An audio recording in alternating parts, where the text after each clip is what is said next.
अब I think last point बचा है सर, सिर्फ Yeah. Important point, creating certainty in life. Yes, ये लास्ट पॉइंट बचा हुआ है, इसके सबसे ऊपर बड़ा क्या? आपके लॉ ऑफ अट्रैक्शन में हाँ सबसे बड़ा अगर कोई विश है हाँ, वो है self doubt. Self doubt. Self doubt, ठीक है ना। अगर सेल्फ डाउट आपको आ गया तो सारा बर्बाद हो जाता है। मैं एक कहानी अक्सर सुनाया करता हूँ और उस कहानी से लोग जुड़ेंगे। हाँ हाँ प्लीज। कहानी एंटन चेकोव की है।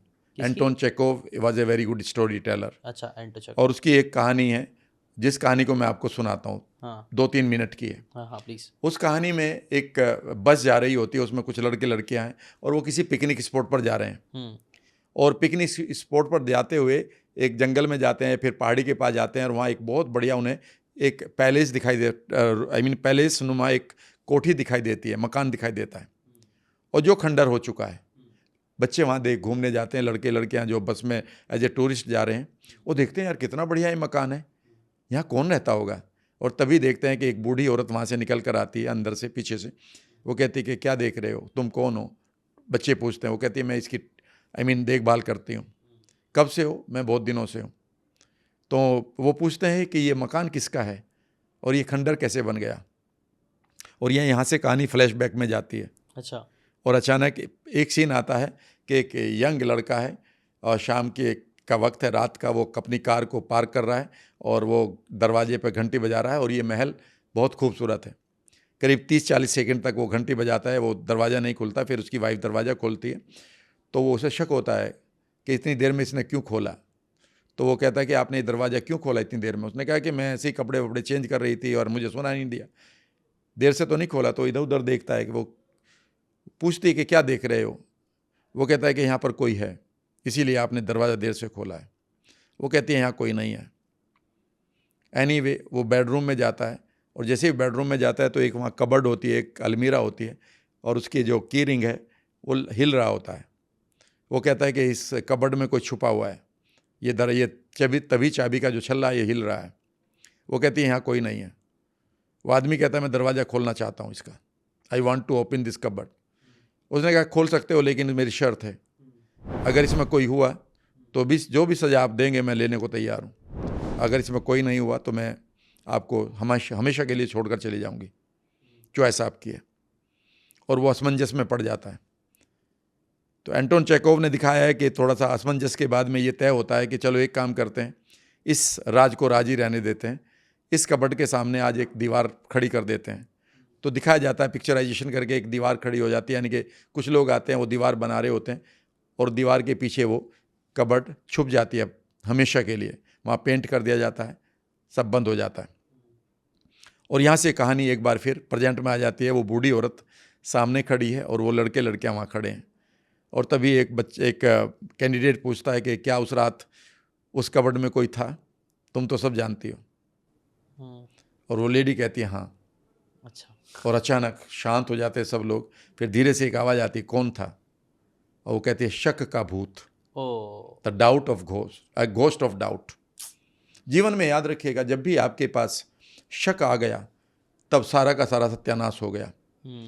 लेकिन ये शक को ना आने देने के लिए हमेशा आपको एक लगातार अपने उस विजुअलाइजेशन को करना होगा जिससे आप रेटिकुलर एक्टिविटी सिस्टम को मजबूत कर रहे हैं।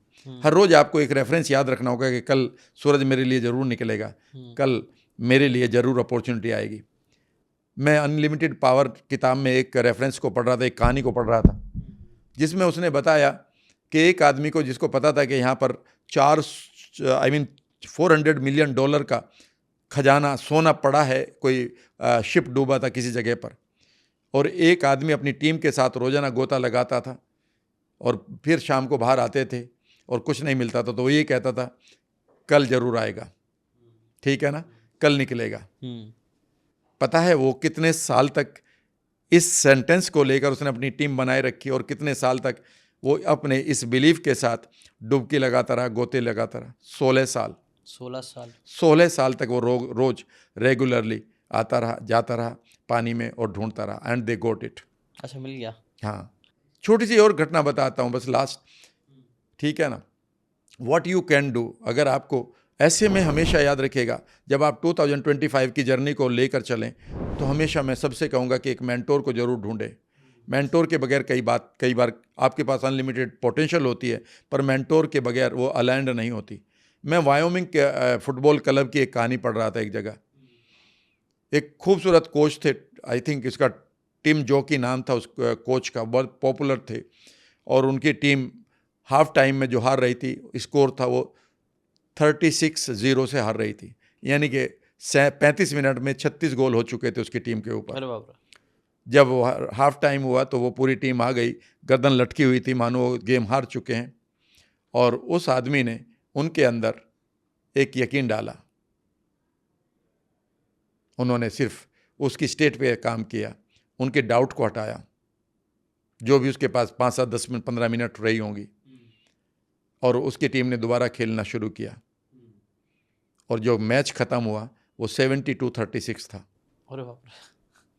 And this is available in the book called unlimited power, ये reference. My saying too is very simple. जिन चीज़ों को कई बार आप ये मान रहे हैं कि ये अनएक्सपेक्टेड है, वह भी एक्सपेक्टेड है, ठीक है ना। और आपको उसको एक बार ज़रूर सोचना होगा। आपको एक माँ की तरह बिहेव करना होगा। एक माँ के बच्चा बीमार हो जाता है, वो 1 या 2 एक्सपर्ट ओपिनियन से नहीं मानती कि बच्चा ठीक नहीं होगा, वो लगी रहती है। वो ये भी नहीं कहती कि सुबह 4 बजे उठकर ही एक बार लॉ ऑफ अट्रैक्शन करना ही, वो 24/7 उसी जोन में रहती है। अगर आपको कभी भी लॉ ऑफ अट्रैक्शन को एंजॉय करना है तो एक माँ को देखिएगा, जो कभी भी हिम्मत नहीं हारती है, और कभी ये नहीं कहती कि मैं 1 घंटे के लिए लॉ ऑफ अट्रैक्शन करूँगी सुबह 4 बजे उठकर, नहीं, 24/7 उसी वो कॉस्मिक थॉट में रहती है दैट ये रिकवर कर रहा है, ये ठीक होगा, ये रिकवर कर रहा है, ये ठीक होगा, और वो एक सर्टेनिटी के साथ जीती है। याद रखिएगा, ये सर्टेनिटी आपके लिए बेहद ज़रूरी है। जब भी आप सर्टेनिटी को खो रहे हैं, उस समय आप सेल्फ डाउट के शिकार हो रहे हैं, और यह है आपके लिए 2025 को जो भी गोल हैं उससे बहुत दूर ले जाएगा। Be certain that it is happening with me. Right. अच्छा, ये एक्चुअली पूरा एक कोर्स ही बन गया मेरे हिसाब से। तो आपने पूरा एक साथ कितने पूरा 7 चीज़ें थी, वो इतने अच्छे से डिटेल में एक्सप्लेन कर दी गई। आई थिंक ये लोग फॉलो कर लेंगे, अगर इसका 50% भी लोग फॉलो कर लेंगे तो बहुत अच्छे रिजल्ट्स मिल जाएंगे लोगों को, लाइक राइट लाइफ में। आपको लगता है ऐसा कि नहीं सारे 7 चीज़ें ज़रूरी रहेगी, या आधा भी थोड़ा बहुत भी अगर वो लोग आगे बढ़ेंगे, चीज़ें करना चालू करेंगे, अप्लाई करना, तो रिजल्ट्स मिलना चालू कहीं से भी वो शुरू कर दें। ये 7 की 7 चीज़ एक इंटरकनेक्टेड है। जब आप सर्टेनिटी क्रिएट करेंगे तो आपका mind, heart and gut coherent होना शुरू हो जाएगा। सर्टेनिटी के साथ जैसे ही आपको थोड़ा सा भी रिजल्ट मिलेगा तो आपकी सेल्फ इमेज बढ़िया होनी शुरू हो जाएगी। जब आप सेल्फ इमेज बढ़िया होगी तो आप बड़ी चीज़ों को विजुअलाइज करेंगे। कभी भी आप पुराने माइंड से नए गोल को अचीव नहीं कर पाएंगे, इसलिए नया माइंड लेना होगा। जैसे ही नया माइंड आपका क्रिएट होगा तो रेटिकुलर एक्टिवेटिंग सिस्टम में से पुराने बिलीफ एक कोने में जाने लगेंगे और नए बिलीफ आने शुरू हो जाएंगे। Very nice. अगर आपको ये बातें काम की लगी होगी तो do check out the full podcast यार, जाके देखो, डिटेल में चीज़ों को समझो, तब ज़्यादा अच्छे से समझ में आएगा, ज़्यादा अच्छे से आप अपनी ज़िंदगी में चीज़ें अप्लाई कर पाओगे। Thanks so much and subscribe this channel.